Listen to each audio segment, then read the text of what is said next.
Assalamualaikum dan salam sehati sejiwa. Kementerian Pelancongan Sarawak merancang untuk mempromosikan negeri ini ke negara Timur Tengah.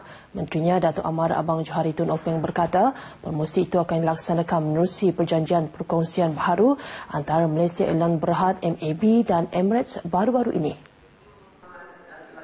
Jelas Datuk Amar Abang Johari, sehingga September tahun ini, kira-kira 5,000 orang pelancong dari negara Timur Tengah mengunjungi Sarawak. Bila percaya dengan promosi berterusan, jumlah kedatangan pelancong tersebut dapat ditingkatkan. Pelancong dari negara Timur Tengah katanya lebih cenderung untuk membeli belah di samping gemar cuaca yang lebih sejuk berbanding cuaca panas di negara mereka. Datuk Amar Abang Johari memberitahu demikian pada majlis perasmian Festival Yemen di Kompleks Islam Sarawak di Kuching. Katanya dengan pertambahan pusat berbelah di negeri ini, ia memberi pilihan kepada mereka untuk berbelanja di samping sebuah hotel milik tabung haji yang dijangka siap dalam masa 2 tahun yang turut menyediakan kolam renang khas untuk wanita. Pelbagai promosi dijalankan sepanjang festival 4 hari itu, antaranya promosi makanan Yemen, tarian tradisional dan pertunjukan fashion. 15 syarikat pembaiki kereta telah menerima surat tawaran lot perindustrian di kawasan perindustrian Kota Samarahan, extension fasa 1 daripada Kementerian Pembangunan Perindustrian. Menterinya Datuk Amar Awang Tengah Ali Hassan berkata, pemilihan kawasan itu amat sesuai dan mampu mengelak gangguan terhadap jiran serta kawasan persekitaran. Jelasnya kerajaan menggalakkan agar lebih ramai pengusaha bengkel memindahkan aktiviti di kawasan industri yang telah ditetapkan. Setakat ini, sebanyak 63 syarikat telah diluluskan tanah di kawasan perindustrian itu melibatkan 77 lot seluas 155.46 hektar dengan kos RM148 juta. Datuk Amar Awang Tengah berkata demikian dalam majlis penyampaian surat tawaran lot perindustrian kepada 15 syarikat pembaiki kereta bahagian Kuching di Wisma Sumber Alam di Kuching.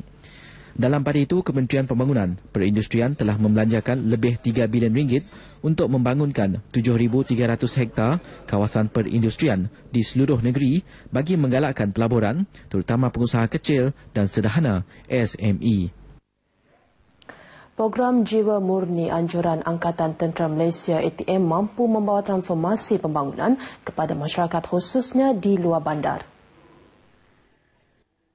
Menurut Ahli Parlimen Lawas, Datuk Henry Sum Agong, penglibatan pelbagai agensi kerajaan yang turut menjayakan program tersebut dapat menyalurkan maklumat dan dasar kerajaan kepada penduduk luar bandar. Beliau berkata demikian ketika merasmikan Majlis Jiwa Murni di Sekolah Kebangsaan Long Semadoh dekat Lawas. Sementara itu, Panglima 1 Division, Major Jeneral Datuk Stephen Mundau berharap dengan program sedemikian, pihaknya akan dapat bertemu dengan bekas Border Scout yang pernah berkhidmat menjaga keselamatan di sempadan Sarawak Kalimantan dengan tujuan menyalurkan bantuan kepada ahli keluarga mereka.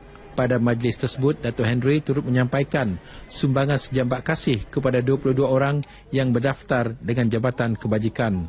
Pelbagai acara turut diadakan pada program itu, antaranya pameran agensi, perkhidmatan percuma pemeriksaan pergigian dan kesihatan serta sukan nikah. Kerajaan Negeri Sarawak khasnya dan Malaysia amnya perlu meneruskan hubungan baik dengan Republik China kerana kedua-dua negara mempunyai potensi besar di dalam pelbagai bidang untuk diterokai. Antara potensi besar yang dapat dimajukan kedua-dua negara ialah dalam bidang pertanian. Konsul Jeneral Republik China di Kuching, Liu Kuan menjelaskan, samada melalui hubungan antara kerajaan maupun perniagaan, kedua-dua negara perlu meneruskan jalinan erat yang dapat memanfaatkan rakyat kedua-dua negara.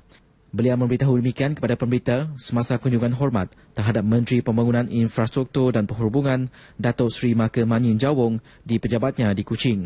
Liu Kuan akan menggalas tugas sebagai Duta Republik China ke Vanuatu, Pasifik Selatan pada Januari depan setelah berkhidmat di negeri ini selama 2 tahun.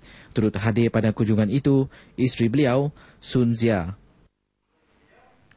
Kaki tangan Jabatan Penyiaran Sarawak diseru supaya sentiasa berusaha meningkatkan kualiti kerja agar RTM terus gemilang dan terbilang, manakala kepada yang telah dan akan bersara dikesa supaya menggunakan pengalaman semasa bekerja untuk memajukan diri demi kemajuan masyarakat dan negara.